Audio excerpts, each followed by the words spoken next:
Armsad sõbrad, kui ma eelmisel korral ütlesin, et pühakirjas on mõned raamatud, mida inimesed pisut pelgavad, siis tookord oli juttu meil apostel Jaakobuse kirjast, aga nüüd jõuame selle raamatu juurde, mida vist kõige rohkem peljatakse, aga millesse tihtipeale süvenetakse ka kõige suurema põnevusega. Ja nimelt me loeme täna ühe lõigu piibli kõige viimasest raamatust, Johannese ilmutusraamatust, selle esimesest peatükist. Johannes, see, kes selle ilmutuse või nägemuse sai, ütleb siin nõnda. Mina, Johannes, teie vend ja kaasosaline viletsuses ja kuningriigis ja kannatlikkuses Jeesuses, olin saarel, mida hüütakse Patmoseks, Jumala sõna ja Jeesuse tunnistamise pärast. Ma olin vaimus issanda päeval ning kuulsin enese taga valju häält, otse kui pasunast, mis ütles, mida sa näed, kirjuta raamatusse ning saada neile 7 kogudusele, Efesosse ja Smyrnasse ja Pergamoni ja Thyatirasse ja Sardesesse ja Filadelfiasse ja Laodikeiasse. Ma pöördusin ümber vaatama seda häält, kes rääkis minuga. Ja kui ma olin pöördunud, siis ma nägin 7 kuldlambi jalga ning lambi jalgade keskel kedagi, kes oli inimese poja sarnane ja kellel oli üll pikk kuub, vöötatud rinde alt kuldvööga. Aga tema pea ja juuksed olid valged, nagu valge vill, nagu lumi, ning tema silmad nagu tuleleek, ning tema jalad olid vasemaagi sarnased, kui see on hõõguvas ahjus, ning tema hääl oli otse kui suurte vete kohin. Tal oli paremas käes 7 taevatähte ning tema suust välkus vahe 2-terane mõõk ning tema palged olid otse kui päike, kui see paistab oma väes. Kui ma teda nägin, langesin ma tema jalge ette nagu surnu ning tema pani oma parema käe mu peale ja ütles, ära karda. Mina olen esimene ja viimne ja elav. Ma olin surnud ning ennäe, ma elan igavesest ajast igavesti ning minu käes on surma ja surmavalla võtmed. Nii kirjutab Johannes oma nägemusest. Ta oli Patmose saarel, mis asub umbes 60 kilomeetrit Väike-Aasia rannikust lääne poole. Ta oli saadetud sinna asumisele, pagendusse, aga ta ise nägi selles ilmselgelt Jumala tahet, Jumala plaani. Ta pidi seal olema ja just selles paigas pidi ta nägema seda ilmutust, mida ta selles raamatus kirjeldab. Miks just selles paigas, selle üle on arutletud ja üks tõdemus või üks versioon selle kohta, miks just Patmose saar oli õige koht, kus Johannes selle ilmutuse sai, see meeldib mulle väga. See kõneleb nendest samast 7 taevatähest, millest me ka siin kuulsime, mis on inimese poja paremas käes ja mis kujutavad endast, nii nagu Johannes siin natuke hiljem ütleb, nende 7 Väike-Aasia koguduse ingleid. Nimelt on arvatud, et tegemist on plejaadide tähtkuju 7 kõige säravama tähega, mis on ka palja silmaga nähtavad ja mis just nimelt sealt Patmose saarelt vaadatuna asetsevad enam-vähem nii, nagu need 7 kogudust maakaardil Väike-Aasias, mille nimesid me kuulsime. Nii et kui Johannes vaatab seal üles taevasse, siis ta näeb tähti ja Jumal ilmutab talle, et need tähed kujutavad endast 7 Väike-Aasia tähtsama koguduse ingleid ja just neile 7 kogudusele peab ta läkitama oma 7 kirja. Ja neid 7 kogudust sümboliseerivad need 7 kuldlambi jalga, mille keskel Johannes nägi inimese poega. Niisiis, Johannes on Patmose saarel, ta on pagenduses, ta ütleb ka, mille pärast. Ta oli seal Jumala sõna ja Jeesuse tunnistamise pärast. Ta teadis, et ta oli sinna saadetud selle tõttu, et ta oli ustav ja järeleandmatu selle usu kuulutamisel, mille Issand ise oli tema kätte usaldanud. Ta oli nende kaaslane, kes pidid kannatama selle sama tunnistuse andmise pärast. Mõned neist või paljud neist isegi kannatasid kuni surmani, andsid oma verega Jeesusest tunnistust, aga ta oli ka Jeesuse enda kaaslane. Teie vend ja kaasosaline viletsuses ja kuningriigis ja kannatlikkuses Jeesuses. Kõik need viletsus või ahistus, kannatlikkus või püsivus ja kuningriik. Kõik need kuuluvad nii Jeesusele kui kuuluvad ka nendele, kes on tema omad, tema vendadele, neile, kes jäävad talle ustavaks. Johannes oli ustav oma kaaskristlastele, aga ennekõike oli ta ustav Jeesusele. Ta oli nende kaaslane, aga ennekõike oli ta Jeesuse kaaslane. Jeesuse tunnistaja, tunnistajate tunnistaja on aga Jeesus ise. Tema on suur tunnistaja, kes on oma vere läbi meid päästnud, meid lunastanud, meid meie pattudest ja süüst puhtaks pesnud ja meile igavese elu alguse kinkinud. Johannes jätkab, ta ütleb, et ma olin vaimus issanda päeval. Vahel tõlgendatakse seda ma olin vaimus, et ta oli sellises mõtisklevas meeleolus. Mina aga arvan, et kuna tegemist on ikkagi prohvetliku nägemusega, siis ta peab silmas seda sama, millest kõnelevad Vanatestamendi prohvetid, eriti näiteks prohvet Hesekiel. Jumala vaim oli see, kes prohveti Hesekieli ja siin Johannese endasse haaras, nii et ta tõepoolest oli vaimust haaratud, vaimust ümbritsetud, võiksime öelda, vaimuga kaetud ja vaimusse mässitud. See on Jumala vaim, kes annab talle selle nägemuse. See ei ole tema oma mõtiskluste vili või väljamõeldis, vaid see on Jumala vaimu ilmutus.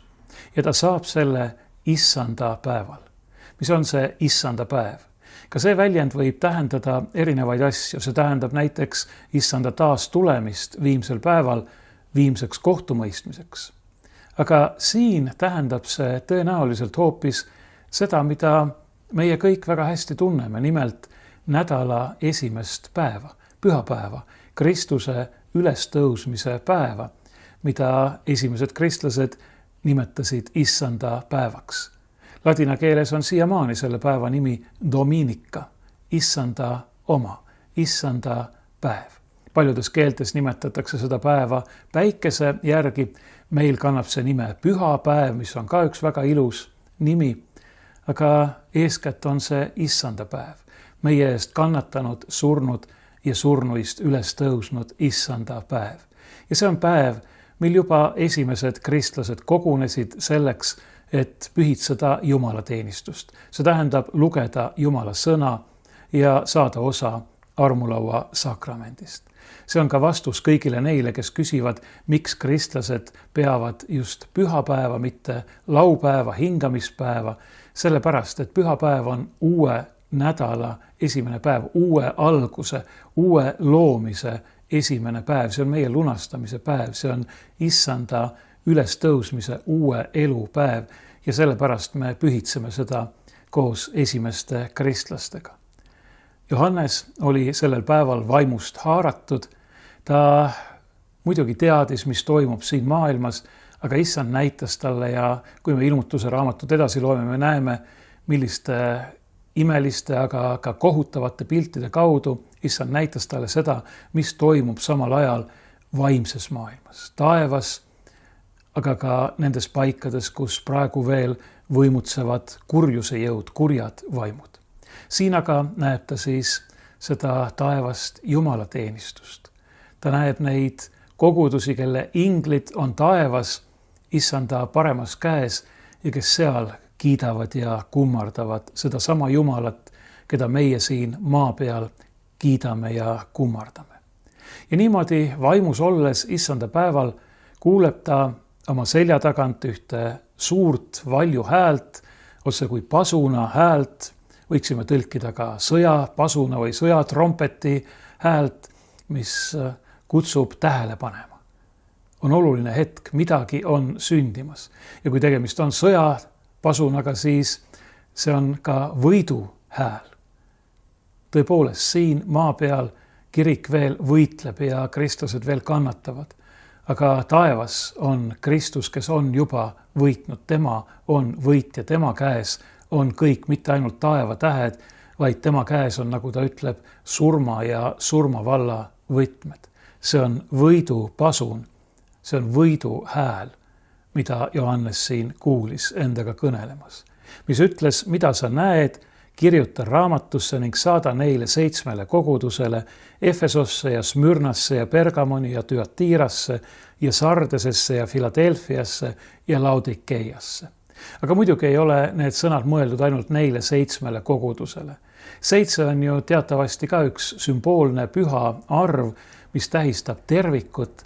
Need kirjad, mis järgnevad ilmutuse raamatu 2. ja 3. peatükis, on mõeldud meile kõigile.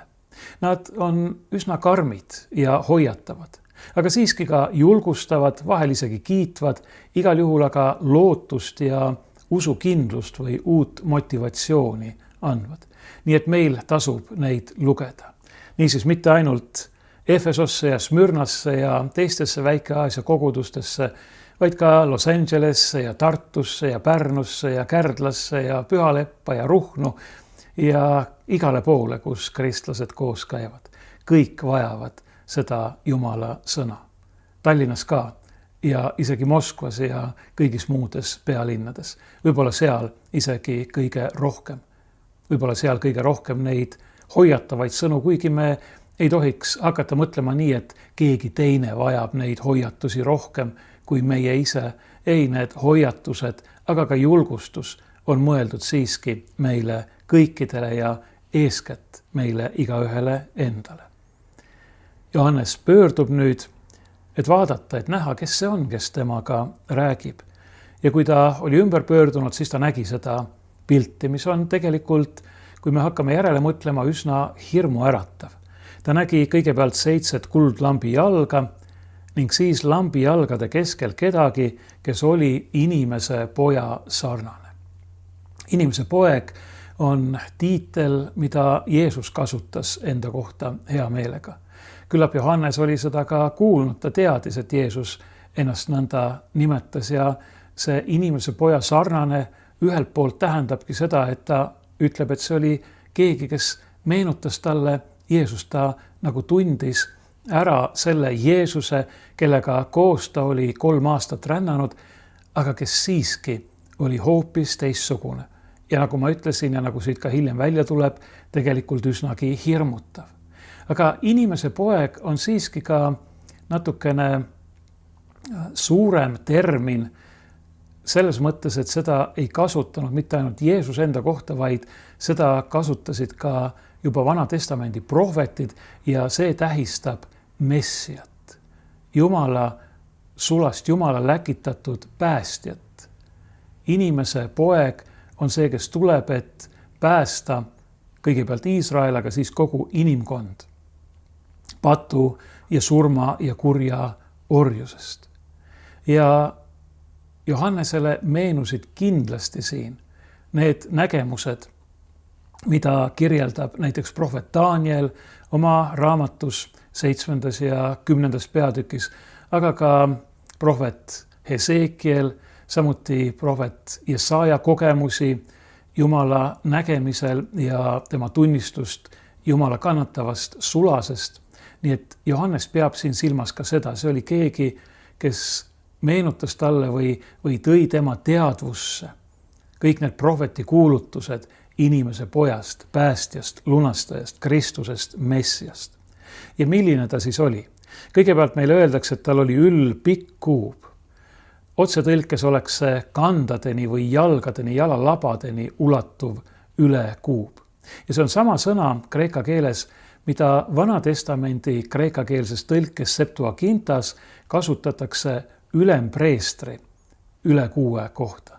Niisiis inimese poeg Jeesus ilmub siin suure ülempreestrina, kes on toonud selle lõpliku ja täiusliku ohvri, mille läbi me kõik oleme lunastatud, millega on lõpetatud kõik varasemad ja muud ohvrid ning millele lisaks ei ole mingit ohvrit tarvis, sest tema on ühe korraga, ühe hoobiga need, kes temasse usuvad ja tema juurde tulevad, lunastanud, päästnud.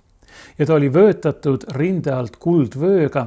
See kuldne vöö viitab tema kuninglikkusele, ta on kuningate kuningas. Ja kui me loeme kirjeldusi Danieli raamatust, siis me näeme, et kuigi seal on see sõnastus mõnevõrra erinev, siis seal tegelikult räägitakse enam-vähem samadest asjadest, isegi paljud kujundid on sarnased ja seal öeldakse ka tema kohta, et tema kuningriik, tema valitsus on igavene, see ei lõppe mitte kunagi.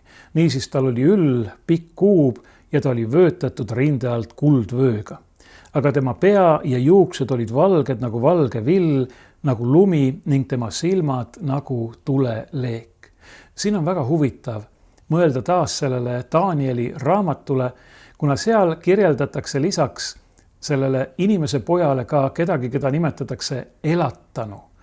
Ja see on siis Jumal. Siin aga me näeme, et Jumal ja inimese poeg ühendatakse. Sellepärast, et seal öeldakse selle elatanu kohta enam-vähem samamoodi nagu siin inimese poja kohta. Tema pea ja juuksed olid valged nagu valge vill, nagu lumi ning tema silmad nagu tuleleek. Inimese poeg, tõeline inimene, on ka tõeline Jumal. Ta on Jumala poeg ja inimese poeg. Ta on inimeseks saanud Jumal. See on see, mida Johannes siin näeb ja miks see, mida ta näeb, teda ka niivõrd kohutab, nagu me veidi hiljem kuuleme. Ning tema jalad olid vasemaagi sarnased. See ei ole tegelikult väga hea tõlge. Parem tõlge oleks valge vase sarnased või nii nagu vahel ka on tõlgitud väga kalli metalli või koguni kulla sarnased, sest et kreekakeelne sõna, mida siin kasutatakse, ei tähista kindlasti mitte vasemaaki, vaid eriliselt säravat, hiilgavat vaske või metalli. Tema jalad olid siis selle hiilgava valge vase sarnased, kui see on hõõguvas ahjus. Nad olid valge vase sarnased, läikisid, hiilgasid ja nad hõõgusid ja särasid nagu tuli. Ning tema hääl oli otse kui suurte või paljude vete kohin. Ja see meenutab meile taas Vana-testamendi prohveti kuulutusi, kus räägitakse Jumala auhiilgusest, mille ligiolu oli samasugune nagu suurte või paljude vete kohin. Tal oli paremas käes 7 taevatähte, nende tähendusest ma juba olen rääkinud. Tema suust välkus või väljus vahe 2-terane mõõk. Me teame, et ka Heebrea kirjas võrreldakse Jumala sõna vaheda 2 teraga mõõgaga ning tema palged olid otse kui päike, kui see paistab oma väes. Kui ma teda nägin, langesin ma tema jalge ette nagu surnu. See on nüüd see reaktsioon. Reaktsioon sellele, mida Johannes nägi. Ta oli ju Jeesusega, nagu ma ennist juba ütlesin, vähemalt 3 aastat koos rännanud.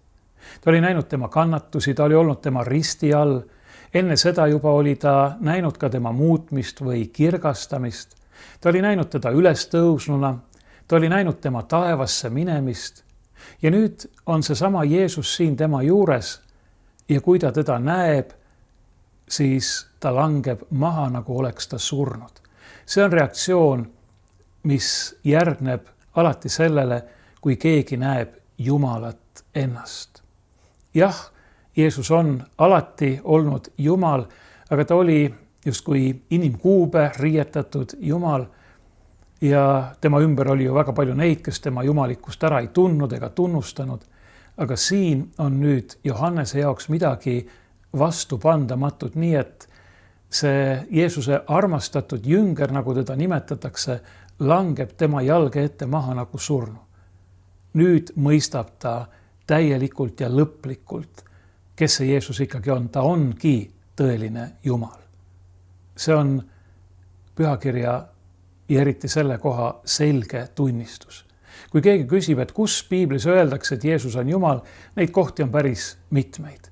Aga see siin on üks kindlamaid. Johannes langeb tema jalge ette nagu surnu, nii nagu kõik prohvetid, kui nad said Jumala nägemise kogemuse osaliseks, langesid maha, nagu oleks nad surnud.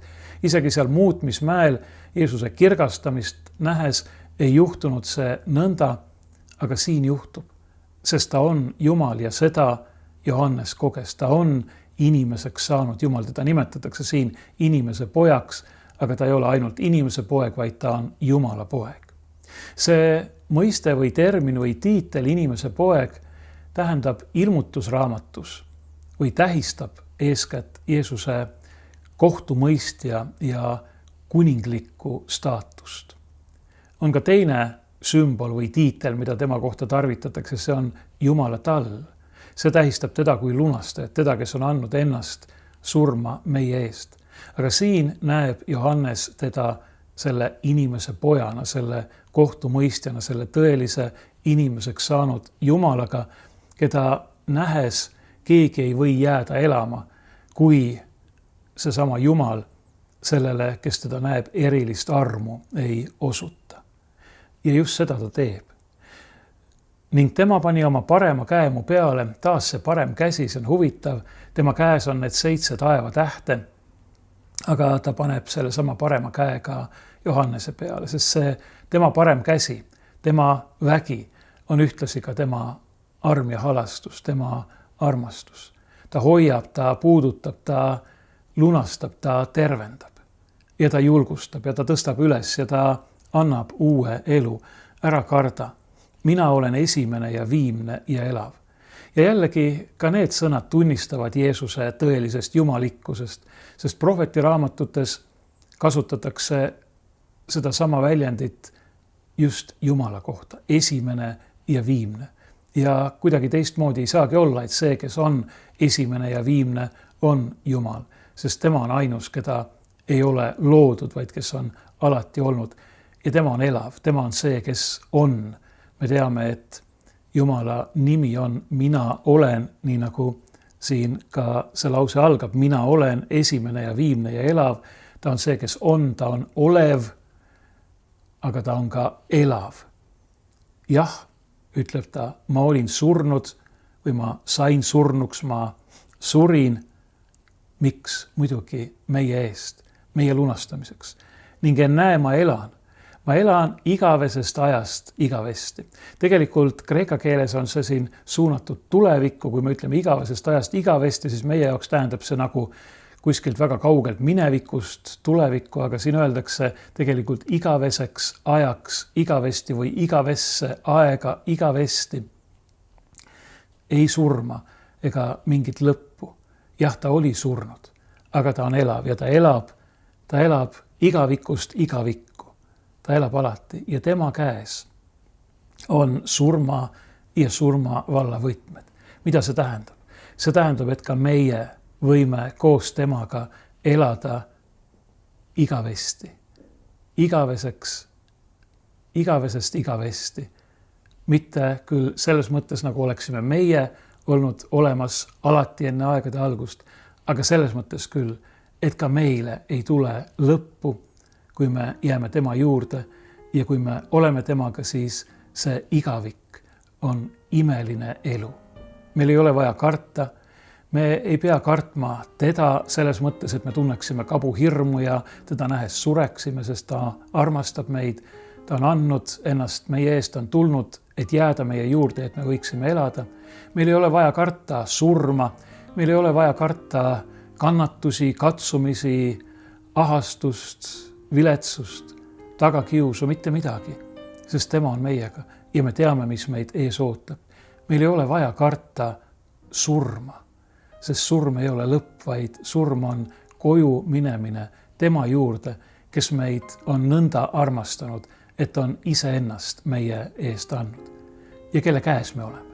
Mitte ainult need 7 taevatähte ei ole tema käes, mitte ainult need 7 Väike-Aasia kogudust, vaid me kõik oleme tema käes ja ta hoiab meid kõiki nagu oma silmatera ja ta ütleb meile kõigile, ära karda, mina elan ja ka sina pead koos minuga elama.